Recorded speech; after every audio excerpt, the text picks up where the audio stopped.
बड़ी साहब, peaceful protest तो हर शहरी का हक है, और अब उसका आप हशर 25 मई वाला करते हैं या नहीं करते, उसके बारे में तो हम नहीं कुछ कह सकते। लेकिन जेल भरो तहरीक के बाद अभी मैं देख रहा था कि ज़्यादा रिएक्शन क्या KPK में आ रहा है। लाहौर में भी खासे कंसिडरेबल लोग थे, कल हमें शहजाद भट्ट साहब ने बताया।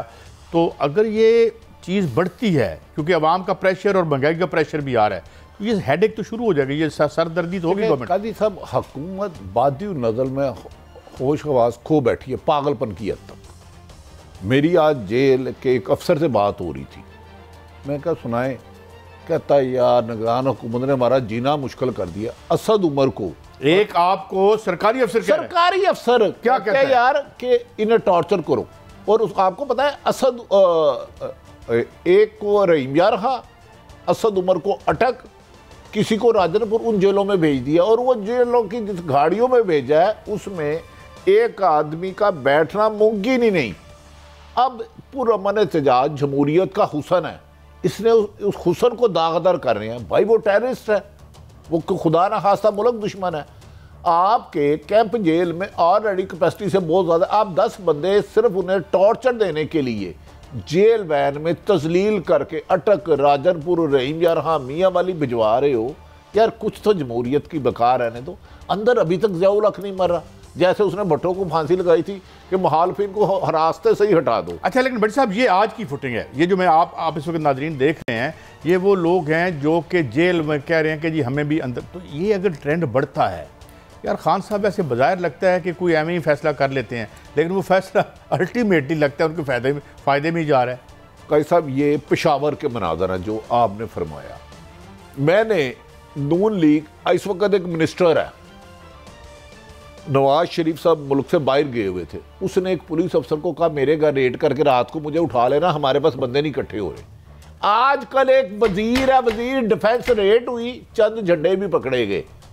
तो ये मैंने दुनिया को, वजीर इस गवर्नमेंट में या पिछली इस हुकूमत में, वफाकी हुकूमत में वजीर है डिफेंस, हमारे दोस्त को उसने फोन किया मेरे घर रेड करो, हमारे पास बंदे नहीं इकट्ठे हो रहे। ये तब की बात है जब खान साहब की हुकूमत थी? नहीं नहीं नहीं नहीं, जब नवाज शरीफ सब मुल्क से बाहर थे। अच्छा। उन्होंने कहा कि मियाँ साहब ने बड़े पैसे भेजे ने कि करो एहतजाज, लेकिन बंदे ही नहीं आ रहे।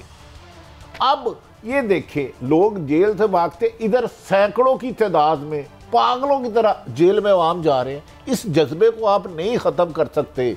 आप इमरान खान की सियासत से इख्तलाफ करें, लेकिन उसकी मकबूलियत में जिस तरह लोगों का जेल में जाने पे इन हालात में है, तो ये अब समझे अगर आप उसका मुकाबला नहीं कर सकते, ज़मान पार्क शहबाज शरीफ जाएँ, आसफ अली जरदारी जाएँ, तो कहें खान साहब माफ़ी चाहते हैं, सियासी मुकाबला नहीं कर सकते, हमें NRO दे दे, वो दे ना दे उसकी मर्जी। इस तरह जमहूरियत को बदनाम ना करें। एक जेल का खौफ होता है आम शहरी पर जहाँ ज़िंदगी का। आपने कातलाना हमला हो गया, इमरान खान फिर खौफज़दा नहीं हुए, जेल का ख़त्म हुआ। सबसे पहले शाह महमूद कुरैशी सीनियर क़यादत जा रही है, असद उमर जा रहे हैं, आदम सवाती, उमर सरफराज चीमा, उधर परवेज़ खटक, वुज़रा। अब मुझे बताएं इस अवामी मूवमेंट को, 20 करोड़ अवाम को कैसे काजी साहब ये दुबा लेंगे ताकत से? बट साहब, मैं तो एक ये कहता हूँ कि ज़ाहिर है कि आप जो कोड है, जो कानून है, उसके तहत उनको ट्रीट करें। हमारी जेलों में जो फैसिलिटीज़ हैं वो हमें अंदाज़ा ही है, मगर सवाल ये है कि ऊपर से एक मैशत का अज़ाब टूट पड़ा है लोगों पर। तो ये आपको लगता है कि ये मूवमेंट जो है जिससे ये गेन करेगी, एक स्पीड इसकी बढ़ेगी, या ये कोई इफ़ेक्टिव होगी? काजी साहब, जो आप हमेशा कहते हैं ना, असल माशी तबाही है। जो 20 करोड़ अवाम इन हुक्मरानों की ज़िंदगी जीने नहीं देगी, जिस तरह आप बुनियादी हुकूकों से उन्हें महरूम कर रहे हैं। इस महीने जो बिजली के बिल आए हैं, अच्छे अच्छे लोगों की चीखें निकल आई हैं। लोग कह रहे हैं हमारी तनख्वाह से ज़्यादा बिल आ गया है। कोई कह रहा है मैं घी लेने गया था इतनी है, आटा लेने जाता हूँ अगले दिन ये कीमत है। मतलब मैं वो चीज़ जिससे आप पेट की भूख मिटाते हैं, वो भूख नहीं ख़त्म हो रही कायसा, वो पैसे नहीं है। 2 बच्चे खाते हैं, 2 भूखे रहते हैं। उन लोगों के पास जाएं, एक सर्वे करें जिनकी 25, 30, 40 हज़ार तनख्वाह और उसके 4 बच्चे हैं, 12-13 हज़ार मकान का किराया, 10 हज़ार बिजली का बिल, 5 हज़ार सुई गैस का बिल।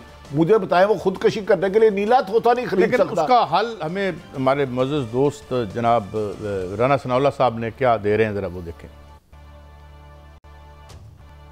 इलेक्शन जो है वो केयर टेकर सेटअप के तहत होना चाहिए जो आइन में दर्ज है। इलेक्शन जो है वो तमाम असेंबलियों के इकट्ठे होने चाहिए। सुप्रीम कोर्ट में बाज ऐसे मामलात हुए हैं जिसकी बुनियाद के ऊपर वहां से इंसाफ की तवक्को जो है वो नहीं की जा सकती। बाज साहिबान ऐसे हैं जिनका एक माजी है कि उन्होंने मॉनिटर जज बन के इस बात को मैनेज किया कि मियां नवाज शरीफ को एक झूठे केस में जो है वो सजा दी जाए।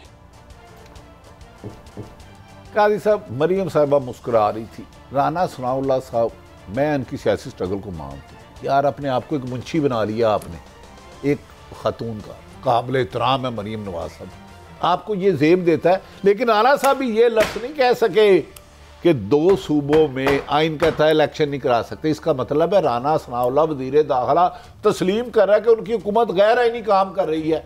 और भाई ये बताओ ना, क्या जो असम्बलियाँ तहरीर हुई हैं आइन, उसके बारे में क्या कहता है? 90 दिन में इलेक्शन कराने या नहीं कराने? अगर कहता है नहीं कराने तो फिर आप ठीक है। तो केयर टेकर का है, ये केयर टेकर है पंजाब में। काजी साहब, खुदा का वास्ता गैर। अच्छा बड़ी साहब, मेरा सवाल आपसे ये है कि अब वज़ीर दाखिला एक बहुत इम्पॉर्टेंट पोर्टफोलियो है, तो क्या वो अवाम को, क्योंकि हमारे रहनुमा हैं, लीडर हैं, हमारे कायदे अवाम हैं राना साहब, तो क्या हम ये समझें कि वो हमें ये बावर करवा रहे हैं कि हमें अब इस मुल्क के 24 करोड़ लोगों को का ईमान जो है वो सुप्रीम कोर्ट से उठा दिया जाए? ये इसका क्या मतलब है? काजी साहब, इसी राना सनाउल्लाह को अदालतों ने बेल दी, इसी राना सनाउल्लाह साहब को, लीडर को, अदालतों ने बाहर जाने दिया। राना सनाउल्लाह साहब समझते हैं कि जैसे पुलिस इनके मुतहद है ना, कादी सईद ते अगवा का पर्चा दे दो, इतने दहशतगर्दी का दे दो, इतने बगावत दे दो। अदलिया का एक मुकाम है, वो सुप्रीम कोर्ट के जज साहिबान हैं, वो इस किस्म के सुल्तान राही के डायलॉग से या मदर शाह के डायलॉग से खौफजदा नहीं होते। कादी साहब, उन पर एक आइन की पासदारी का हलफ लिया उन जज साहिबान ने।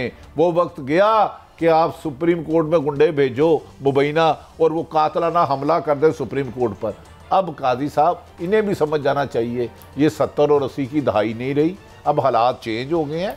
मन मानिए ना करें, हाँ। आइन के मुताबिक चलें। अच्छा, आज एक ट्वीट कोई मदर गिलानी साहब हैं, सिर्फ मैं गुस्साही माफ, आइन में ये तो नहीं लिखा कि वज़ीर दाखिला को, जिन पर उनकी जमात के शेर अली साहब ने, जो नवाज शरीफ के अजीज हैं, कहा हो कि इसके पास उजरती कातल है और सानिया माल्टो उनके मेन मुल्ज़म भी हो, उन्हें चीफ जस्टिस ऑफ पाकिस्तान के इख्तियारात मिले। ऐसी आपने तो कोई चीज़ नहीं सुनी, आप तो आईनी आदमी है। नहीं, मैंने तो ऐसा कुछ नहीं सुना, मैं तो जो उनसे सुना है मैं वही आपकी खिदमत में। तो फिर वो ये नहीं हो सकता कि एक वज़ीर दाखिला को चीफ जस्टिस ऑफ पाकिस्तान की पावर दुनिया की कोई ताकत नहीं दिला सकती। ये अल्लाह ताला ने जिसे चीफ जस्टिस बनाया उसी के पास स्टेट ऑर्गन जो है in the aid of supreme court जब ना आए, मेरी अर्ज़ भट्टी साहब, मेरी अर्ज़ सुने, क्या हुआ था जब फ़ोन किया था और उन्हें इतला दी थी, क्या नाम था चीफ जस्टिस साहब जिनकी, सज्जाद अली शाह गालबन, तो रियासत उस वक्त के रियासती इदारों में से कोई भी उनके हुक्म के मुताबिक नहीं आया था और उन्हें भाग के जान। ये हमारा एक शानदार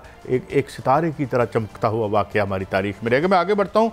इखलाकियात ये दागदार रहेगा, दागदार रहेगा, इसे अच्छे लफ्ज़ों से नहीं याद किया जाएगा। मावरे आइन कोई भी काम हुआ, ये भी तो हो सकता है, एक धब्बा है, ये भी तो हो सकता है कि किसी की अना, ईगो और उसकी बढ़ावे देने के लिए ये वाक़या वो दिल में याद रखते हो, किसी बड़ा काम कीता सी। अना और ईगो को अभी आइन पे तरजीह दे रहे हैं, लेकिन वो नाकाम होंगे। मैं नहीं समझता सुप्रीम कोर्ट के 9 नुकरी बेंच साहब, पता नहीं है इन गुनाहगार आंखों ने क्या देखना है। वतन अजीज़, अल्लाह ताला इसको अपने हिफ्ज़-ओ-मान में रखे। नून लीग में एक ट्वीट कोई मज़हर गिलानी साहब ने की है, जिसका मुख्तसर तर्जमा ये है कि लिखी तो उर्दू में है कि मुस्लिम लीग ने हमेशा अखलाक का दामन जो है वो नहीं छोड़ा, मगर अब हालात ऐसे हो गए हैं कि इसे अखलाक का दामन जो है छोड़ना पड़ेगा। और मरीम साहबा ने इसको रीट्वीट किया कि आई कांट एग्री मोर, कि इससे ज़्यादा हकीकत के करीब कोई नहीं हो सकता।